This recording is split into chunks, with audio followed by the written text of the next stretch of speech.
cette image, quand je le raconte, je le vois. Je le vois. J'ai envie de montrer des photos de gens forts, de gens conscients. D'en voir les richesses. La diversité des vérités possibles. J'ai pris une chaise et je suis allé dehors en dessous d'un arbre. Didier Claes est notre invité dans Franc-Parler aujourd'hui. Il est l'un des rares marchands originaires du continent à évoluer dans l'univers très fermé du marché des arts classiques d'Afrique. Ce belgo-congolais, installé à Bruxelles, a un parcours atypique dont le moteur est sans doute la passion.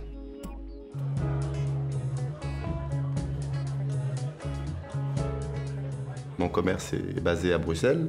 Je participe à des salons à travers le monde, à New York, à Londres, à Paris.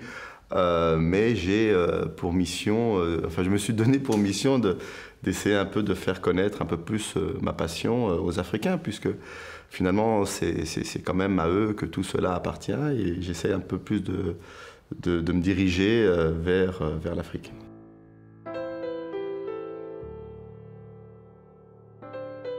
Tout commence par mon père belge, qui lui arrive très jeune au Congo, à l'époque avant les indépendances, et il doit y rester. Vous savez, après il y a ce qu'on appelle la zarénisation, c'est-à-dire que les coopérants doivent quitter le pays, et certains Belges qui travaillent pour le gouvernement peuvent y rester.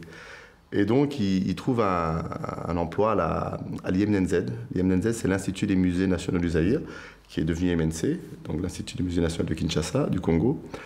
Et il travaille en tant que chercheur pour le musée. Et il rencontre ma mère de cette manière. Donc, ça veut dire que ça commence là, finalement. C'est la rencontre de mon père, ma mère, pendant qu'il recherche des pièces dans les villages. Et cette rencontre, voilà, j'apparais quelques années après. Et donc, comme je dis souvent, je suis un peu comme Obélix, je suis tombé dans la soupe.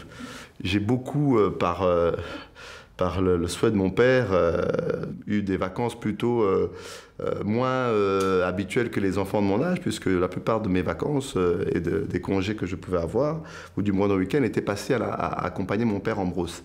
Donc, s'il faut parler de souvenirs, c'est plutôt des souvenirs d'odeur, de la terre, de l'odeur des villages, de la fumée, des nourritures, des couleurs, enfin de tout ce qu'on peut avoir quand on voyage à l'intérieur du pays.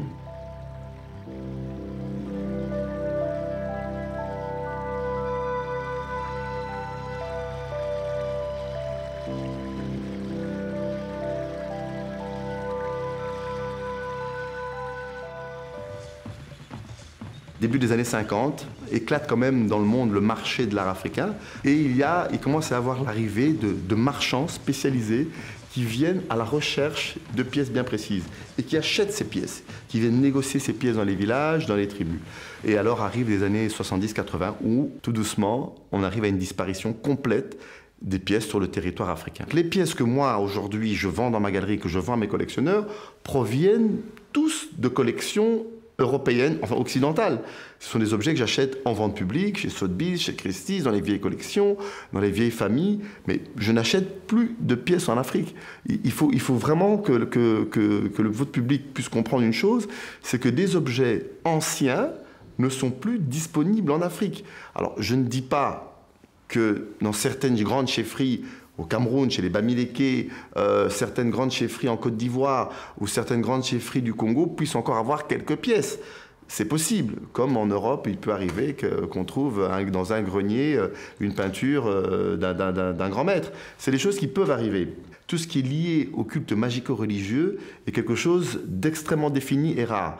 Dans la culture africaine, au contraire, la majorité des œuvres sont des pièces qui représentent ou des ancêtres primordiaux, ou qui sont des objets liés à des rites festifs, ou des objets liés à des rites d'initiation des jeunes garçons ou des jeunes filles, mais très peu sont des objets qui sont liés directement au fétiche. Ces objets dont on parle aujourd'hui comme objets d'art sont des objets rituels à la base. Ce sont des objets ethnographiques, ce sont des objets qui sont liés à des représentations d'ancêtres.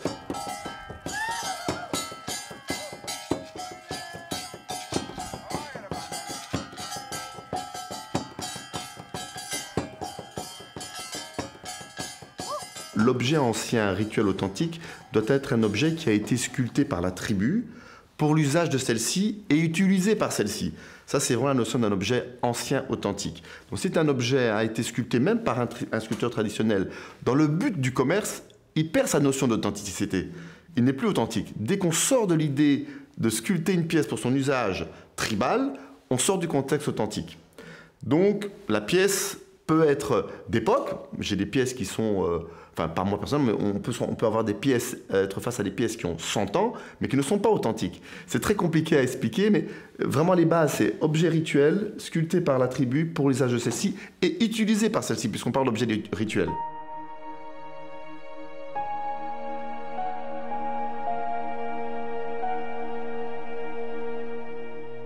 Toutes les pièces qui ont servi de manière usuelle à des personnes physiques sont chargées d'histoire. Et les objets africains sont chargés d'une histoire. Mais cette charge, cela dépendra de la perception que vous avez. Moi, personnellement, je vis avec des objets de mon enfance, je ne ressens aucune charge de ces pièces. Mais il m'est arrivé de sentir des charges par rapport à un endroit dans lequel on est, par rapport à des murs, par rapport à l'entrée ou une sortie d'une cathédrale, des tas de choses comme ça. C'est l'être humain qui prend ou qui ne prend pas cette énergie.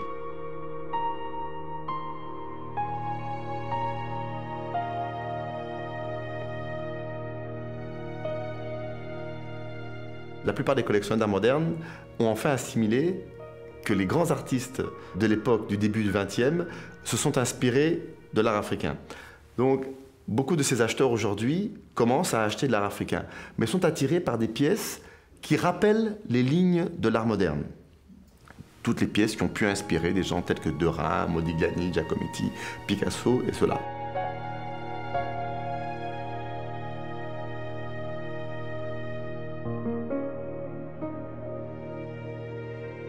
Toutes ces pièces avec des lignes pures, aujourd'hui, sont en train d'atteindre des prix maximum sur le marché, parce qu'en rapport avec l'art moderne. Donc les objets plus classiques, qui sont des objets de cour, qui sont d'une beauté parfois extraordinaire, n'ont plus le même engouement que des pièces sur lesquelles l'artiste a créé le maximum d'effets avec le minimum de moyens, parce qu'on arrive dans le modernisme.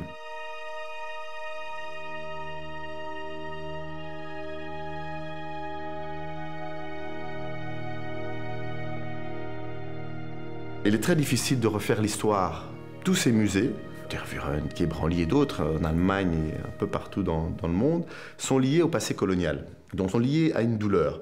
Maintenant, je trouve qu'il faut ouvrir le débat clairement par rapport à certaines pièces. Parce qu'il y a un autre amalgame que les gens font, c'est que tous ces musées, toutes les pièces qui sont dans les collections, ou que je présente même en tant que marchand aujourd'hui, ne sont pas pour la plupart issues d'un pillage. La grande majorité des pièces se trouvant dans les musées, se trouvant dans les collections, sont sorties des territoires de manière totalement officielle, de manière totalement correcte, je dirais, puisque ces objets ont été négociés avec les propriétaires de ces pièces.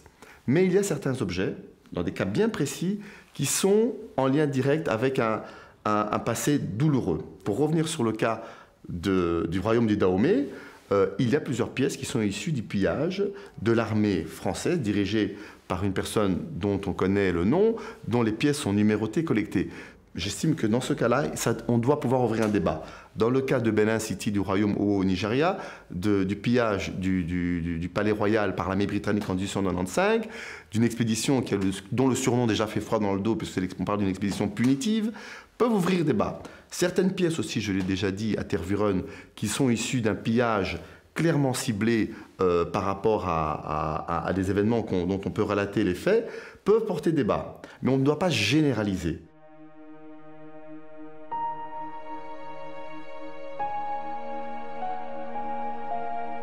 Quelle fierté aussi d'avoir la représentation de nos civilisations, de notre culture, représentée dans tous les grands musées du monde.